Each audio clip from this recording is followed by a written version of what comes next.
This is the November 9th meeting of the Public Works Committee. I'm joined by Lisa Dorsey. Item number 2, suggestions, petitions by residents in attendance regarding items not on the agenda.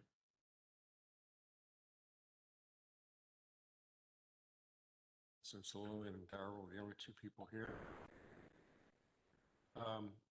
Item number 3, considering approving increase of fee charge for 20-gallon recycle containers to $15 per container.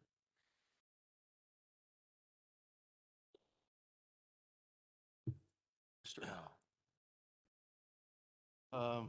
Like everything else, the prices of the recycled containers have gone up. They actually went up, I believe, back in July. And they're up in the neighborhood of, before we were selling them at a whole 8-cent profit. We were selling them at $10. We were buying them for $9.92. They've gone up to about $12 each.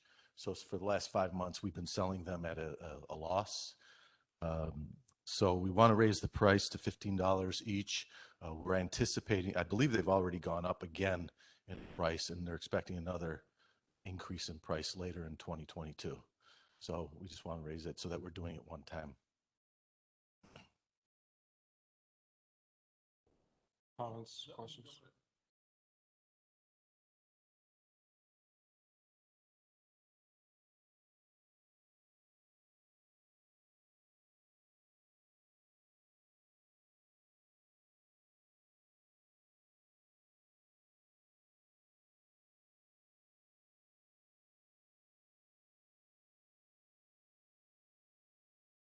No, we didn't, because all the, what do you do with the people that willingly came in and bought the new ones over the past year and start complaining about it? Go back and reimburse them then? I'm not talking about reimbursing them, but if they come in to get the right size can, Right. give them a credit. Got a 35-pound, 35-gallon, and it should be a 20-gallon. Well, Are we still seeing folks using the 35-gallon? no, we've had, we don't have many people not complying anymore. Everybody's complying in the borough. I'm for the increase. We certainly don't want to lose. So are you good? Comments or questions from people in the meeting? Be 3-0 for item number 3. Item number 4, consider charging a fee of $50 for large bulk trash pickup items. Yeah, we talked about this a few months back. The large bulk trash items like mattresses and large pieces of furniture, that type of thing. We actually get charged when we take it to the dump for those. And I know the minimum, I believe mattresses are $25, but usually when we're doing bulk trash pickup, we're sending a second crew out to pick up those bulk trash items. So we're at we have 2 other people going out separately with another vehicle to pick those up.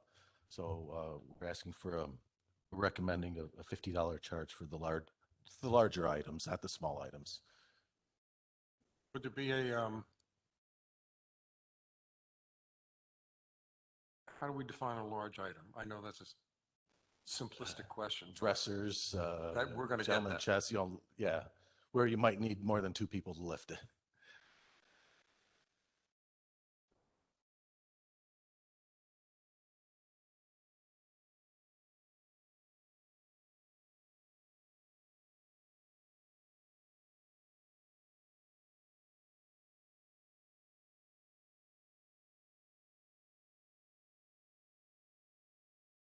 His impression of large is different, right? Yeah.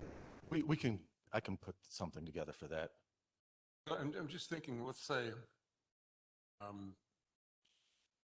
everyone's got chests of drawers they want to get rid of on their recycling day on big bulk. Wind up having 50 of these things that you have to pick up the same day. I mean, that means you can't pick up anything else. So it's, I know that's absurd, but Well, it can happen, especially at the end of the college year. A lot of students throw out a lot of items. We actually take out a second trash truck pick up those items with that. Yes, Mr. Brace, at the end of each semester, when the students move out, they leave behind what they don't want or can't take home. And the landlords at that point, I believe, should be responsible to pay the $50 to have it picked up and removed, or they can pick it up and remove it themselves. Should have a definition of what the items are, a list of things that we know are pretty heavy, starting with mattresses, you know, to whatever the Public Works Department has actually had to go pick up. And I remember that we also talked about the large items, residents should have to call down to Public Works and make an arrangement other than the bulk trash pickup. But at the end of the year in May, it's 100 times worse than it is in January with the students because they just leave and go. And the landlords just assumed that we're going to pick it up as bulk trash. So there's a little bit more to the issue than just charging $50 because stuff that's left behind. In that scenario, would probably go after the landlords, I imagine. Sorry? Would the landlords be responsible for that? Yeah, the landlords would have to be responsible for it. They would have to call us and prepay and issue them a tag to put on there, a tag or a sticker, and then we would go pick up those items. Get the location of it. Sounds like fun. As long as we get our money. I'm just.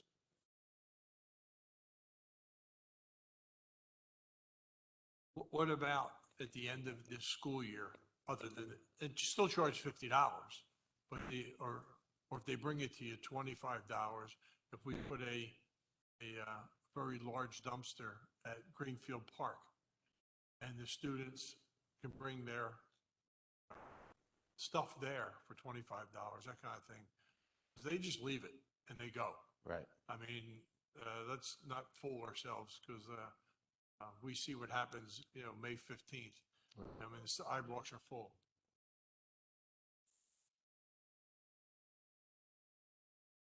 All right, so Right. And they'd probably take it right out of their security deposit, as I'm assuming. If we put it,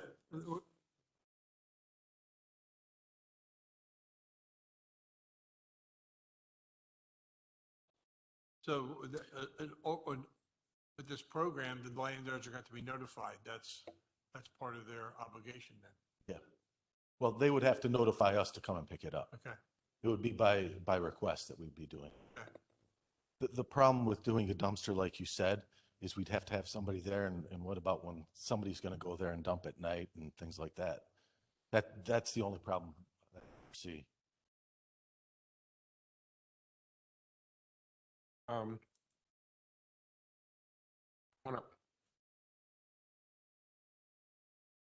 Harold Cook, South Walnut Street. In the real world, I find that the harder and more expensive you make trash disposal, more it encourages illegal dumping. I've been a victim recently of just some extra trash bags.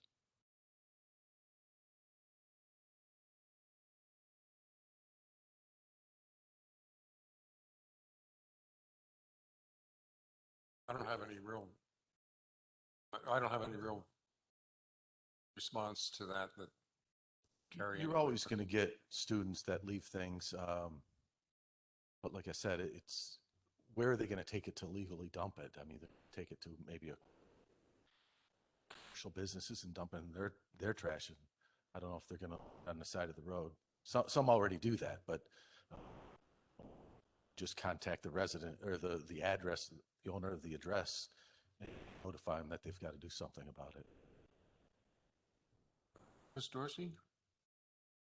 No, I'm for the additional fee. I do think clearly define what it is, and if we're changing the rule, we'll very much enjoy that first pickup of the month for large bulk items. Mhm. This is significant change. it well. Yeah. So you'd be okay with it? I am too. Any other comments from anyone? Okay, that'd be 3-0 for item number 4. Want me to have that list ready for you at the next week's Preliminary meeting? list. Yeah, preliminary list, because, we'll Yeah, fine tune it, sure. Sure, I can sharpen do our that. pencils. Hate that term. Any other comments? No. All right, item number 5, consider charging a rental fee for usage of various traffic control devices such as traffic cones, signboards, etc.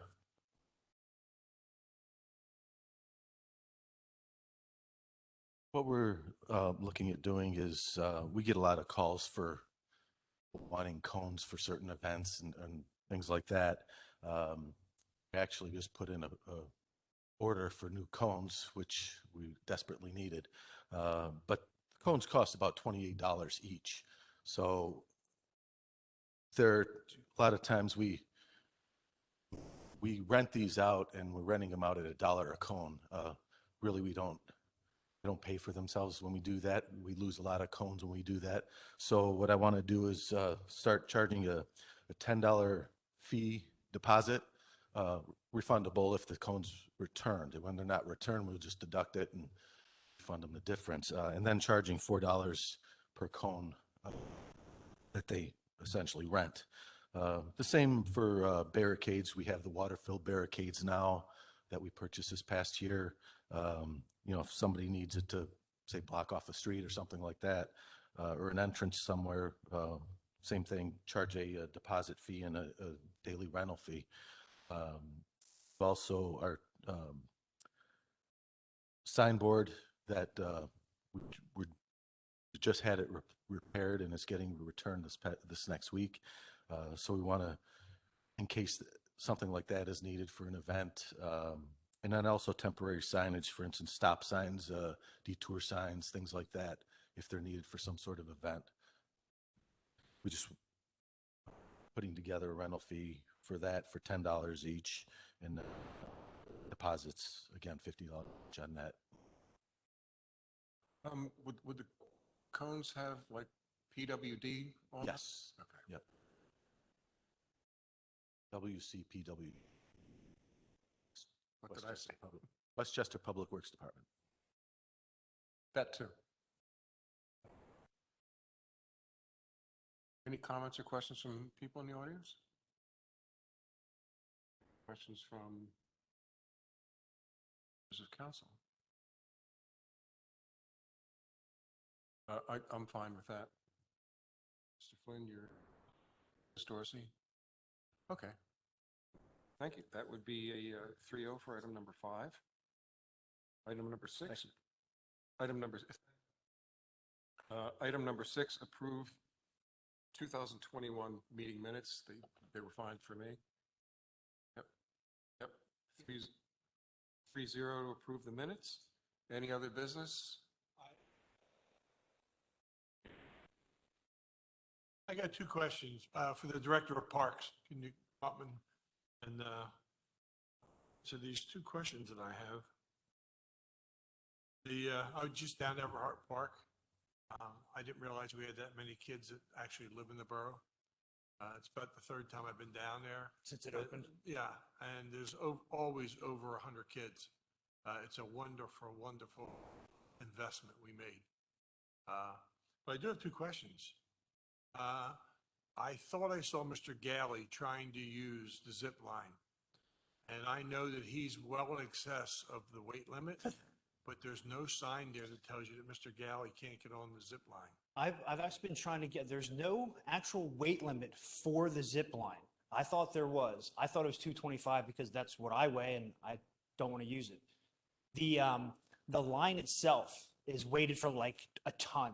So the actual cable that goes from one end to the other is rated for like a ton of weight. I can go back to Play by Design and or BCI Burke, the company we purchased the equipment from. I've tried to get an actual number, but I have not. I see where you're going. And my biggest fear is 10 kids all climbing together on each other to try and ride that thing. They won't weigh a ton, but I'm worried about the plastic seat or that stand that you're upon would be the part that would break. Yeah, right now they're being very polite. Yes. Because the mothers are standing there and the fathers are standing, making sure they're safely sitting on the seat as they go across. Yes. And the only other thing that I noticed down there was the merry-go-round. Okay, the merry-go-round spins very well Yes. today. Yes. It looks like it sits in a dish. It's flush with the board and place surface that's surrounds. Right, but below it, where the hydraulics are, for the spin, Okay. there has to be a gap between the platform and the mounting circle. Okay. How are we going to address the water that's going to get in there? I will have to double check with our engineers that designed the stormwater management aspect of that, but I believe that was included in what we were doing below the surface to get the water running off in a certain direction underneath there. No, you're misunderstanding. It looks like the spinning top. Yep. Looks like it's on a pivot. It appears to be sitting in a metal cylinder. You're talking about whatever that bowl is that maybe collects underneath. Yeah. I'm not sure. I'll have to double The check. only that. reason I looked at, everything else looks phenomenal, but I looked at that and I figured that's going to fill full of water eventually. And getting it. And underneath the pole's going to rot unless it's open underneath, which I don't know. I mean, just off the top of my head, I'm trying to think back in the design of that particular part of the playground. I don't believe there's any kind of collection. Again, if there is, it's probably enclosed. I'd have to double check. I don't off know. the top of my head. Just a thought. No, Yeah. definitely a good idea. Keeping Mr. Galley off the zip line Well- was very important to me. And also. We don't want anyone getting injured. Yeah, and also the collection of water underneath the spinning top, which is, there were 30 kids on that. It was just amazing, the amount of activity that's down there. Yeah, I was, super excited when we opened the park last Wednesday. It was a really good turnout, and we're going to see it. It's going to dissipate. It'll probably get a big turnout in the spring when things are still kind of new. It'll return to normal once people get over that new car scent, if you will. But yeah, it's a pretty cool project. We're still waiting on one piece to make it complete. It's stuck in the supply chain, but it should be here shortly, and we will be 100% complete with the project. I'll look into both those issues, though. I'm not sure. I believe it's addressed, but I will double check with Stantec, our engineers, Yeah, because come spring, the mosquitoes will be an issue if, there's, if we don't. well, you know how that works. Totally get it. You can't fit a dunk through the small little That- opening. I think that's less than a quarter inch. Yeah. You cannot. No. I don't want to try that either. And I did watch the little kids trying to put their fingers in there, and the babies can do it, but the kids that are 4 or 5 years old can't get their fingers in No, there. I mean, and every single aspect within the playground has passed all specifications. One thing we had looked at, there's some parts of the playground that kids can crawl into. Well, of course, kids are going to go wherever they're not supposed to. Everything meets all regulations, requirements, and guidelines. It has to, or else they wouldn't be able to sell it. We wouldn't be able to buy it. Reason we had the soft opening is, again, we're going to take a look at any potential issues that may arise between now and the spring, and if we have to make adjustments, we will. Cool. Thank you. Thanks, Keith. Anything else? Okay, we are adjourned at whatever time it is, 6:22. Thank you, everyone.